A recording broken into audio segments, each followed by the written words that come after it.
जय जगन्नाथ आपण मानकु मो चैनल को स्वागत करुछि। आज मु कहिबी कुंडली रे धनु राशि रे चंद्र थिले 12टी भाव उपरे की प्रभाव पड़े। धनु राशि रो स्वामी गुरु, गुरुर मित्र चंद्र। एही व्यक्ति माने बहुत आशावादी, धार्मिक आउ सत्यवादी होइथांती। गुरुंक प्रभाव रे एमानकर मन सबुबले शांत थाए। धनु राशि अग्नि तत्व हेबा द्वारा एही माने बहुत एनर्जेटिक आउ स्वाधीन प्रिय होइथांती। एही व्यक्ति माने बहुत ज्ञानी आउ सरल मध्य होइथांती। लग्न रे धनु राशि रे चंद्र थिले व्यक्ति धार्मिक आउ प्रभावशाली होइथाए।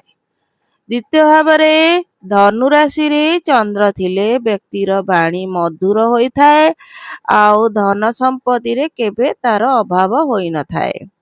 तृतीय भाव रे धनु राशि रे चंद्र थिले व्यक्ति साहसी होइथाए आउ समस्त संगे रे भल संपर्क रखी थाए।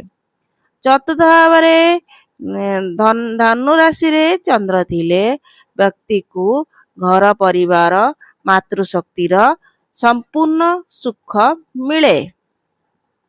पंचम भाव रे धनु राशि रे चंद्र थिले पिला माने बहुत ज्ञानी होइथांती। षष्ठ भाव रे धनु राशि रे चंद्र थिले व्यक्तिर पेटर समस्या होइथाए। सप्तम भाव रे धनु राशि रे चंद्र थिले जीवन साथी सरल होइथांती। अष्टम भाव रे धनु राशि रे चंद्र थिले व्यक्तिर इंट्यूशन पावर प्रबल होइथाए। नवम भाव रे धनु राशि रे चंद्र थिले व्यक्तिर भाग्य उदय होइथाए आउ धार्मिक रुचि बढ़ी थाए।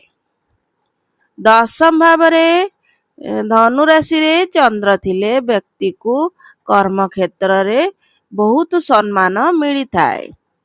एकादश भाव रे धनु राशि रे चंद्र थिले व्यक्तिर धन लाभ बहुत होइथाए।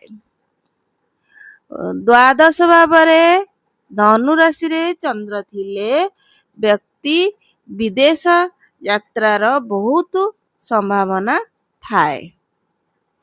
आपण मानकु जदि मो चैनल भल लागुछि लाइक करंतु, शेयर करंतु, सब्सक्राइब करंतु।